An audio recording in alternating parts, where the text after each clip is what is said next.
اعوذ باللہ من الشیطان اللعین الرجیم بسم اللہ الرحمن الرحیم رب اشرح لی صدری ویسر لی امری واحلل عقدۃ من لسانی یفقهوا قولی اللہم صلی علی محمد وآل محمد السلام علیک یا موسیٰ بن جعفر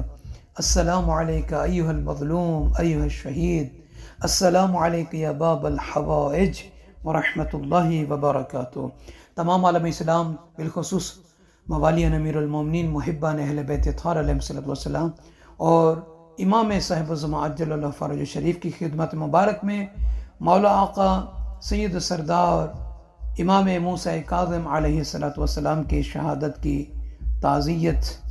عرض کرتے ہیں۔ صاحبان ایمان، اس ویڈیو میں مولا امام باب الحوائج موسیٰ بن جعفر علیہ السلام کے لقب باب الحوائج کی وجہ کیا ہے اور باب الحوائج کے جو معجزات ہیں چند ایک وہ ذکر کریں گے۔ یقیناً وہ افراد وہ مومنین و مومنات کامیاب ہوتے ہیں کہ جو اہل بیت اطہار علیہ السلام سے متمسک ہیں، ان ہستیوں سے توسل کرتے ہیں، ان ہستیوں کے ساتھ جڑے رہتے ہیں۔ تو آئیے جناب امام موسیٰ کاظم علیہ السلام کے لقب مبارک باب الحوائج کی وجہ سبب تسمیت کیا ہے۔ علامہ ابن طلحہ شافعی وہ لکھتے ہیں کہ کثرت عبادت کی وجہ سے، عبد صالح اور اللہ سے حاجت طلب کرنے کے ذریعہ ہونے کی وجہ سے امام موسیٰ کاظم علیہ السلام کو باب الحوائج کہا جاتا ہے۔ کوئی بھی حاجت ہو، جب آپ علیہ السلام کے واسطے سے توسل سے طلب کی جاتی ہے تو وہ فرماتے ہیں وہ حاجت ضرور طلب ہوتی ہے۔ تو آپ بھی جب کوئی حاجت آپ کی ہو، کوئی خواہش ہو، منت ہے، آرزو ہے اپنے لیے، بچوں کے لیے، عزیز و قرب دوست احباب کے لیے، تو سرکار باب الحوائج علیہ السلام کے دروازہ توسل کو کھٹکھٹائیں اور یقیناً آپ کی حاجت بھی پوری ہوگی۔ اور علامہ علی حیدر وہ بھی لکھتے ہیں کہ باب قضاء الحوائج یعنی حاجتیں پورے ہونے کا دروازہ، یہ بھی امام موسیٰ کاظم علیہ السلام کا لقب ہے۔ تو آیا کیا یہ جو حاجتیں پوری ہوتی ہیں یہ امام علیہ السلام کے یعنی شہادت کے بعد توسل کرنے سے پوری ہوتی ہیں، یا امام موسیٰ کاظم علیہ السلام یا کسی بھی ائمہ علیہ السلام کی حیات طیبہ، حیات مبارکہ میں بھی اگر کوئی توسل کرے تو ان کی حاجت پوری ہو سکتی ہے؟ تو صاحبان ایمان، چاہے آپ کی حاجات جو ان کے زمانہ مبارک میں تھے وہ بھی توسل کرتے تو ان کی حاجتیں پوری ہو جاتی تھیں، تو آج بھی اسی زمانے میں اگر کوئی صدق کے دل سے، صدق کے نیت سے ان ہستیوں سے توسل کرتا ہے تو وہ حاجتوں کو پورا پاتا ہے۔ یعنی شہادت کے بعد بھی یہ سلسلہ قضاء حوائجات، قضاء مہمات جو ہے جاری و ساری ہے، اور تا قیامت اللہ کی طرف سے یہ ایک معجزہ ہے، یہ کرامت ہے اہل بیت اطہار علیہ السلام کے لیے کہ جو بھی ان کے در سے متوسل ہوتا ہے، ان کے صدقے سے مانگتا ہے، اللہ تعالیٰ عطا فرماتا ہے۔ اور ایک واقعہ ہے جو معجزہ ہے امام موسیٰ کاظم علیہ السلام سے، کہ ایک شخص جو نابینا تھا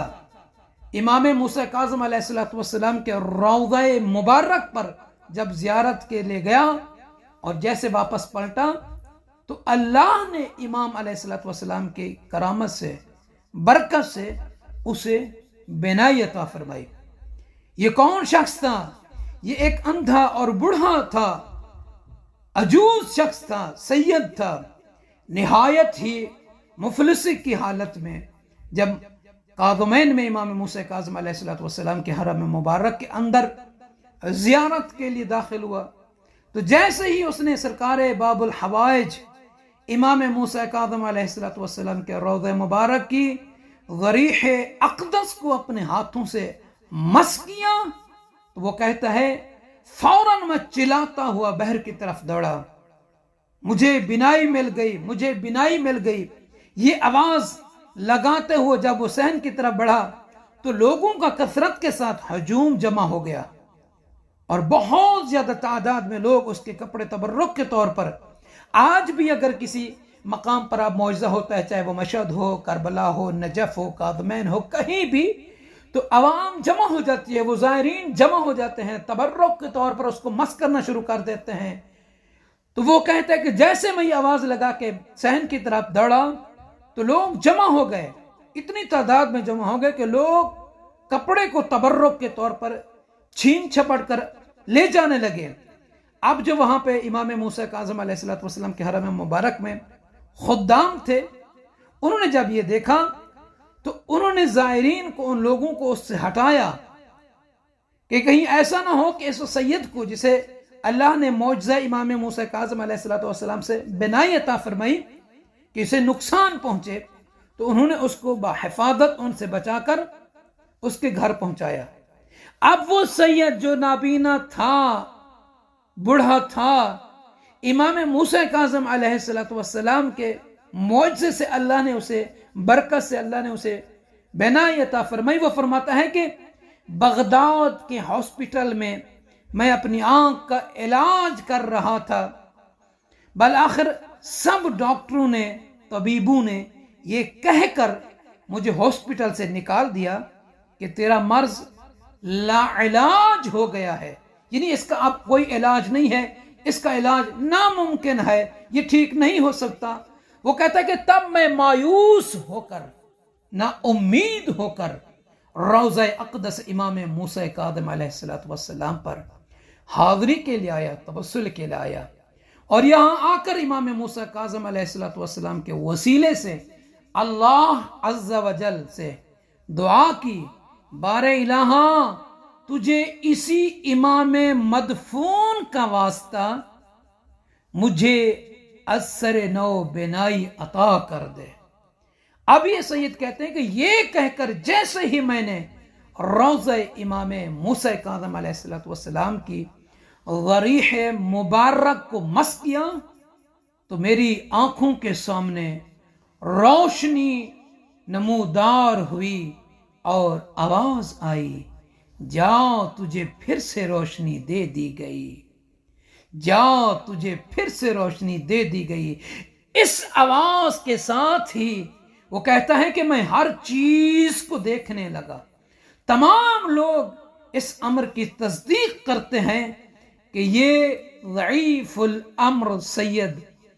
اندھا تھا، نہیں دیکھتا تھا اور اب دیکھنے لگا ہے۔ تو جو بھی صدق دل کے ساتھ ان ہستیوں سے، اللہ سے متوسل ہو کر انہی کی برکت سے، انہی کے وجود سے دعا مانگے تو اللہ تعالیٰ اس کی دعا کو قبول فرماتا ہے۔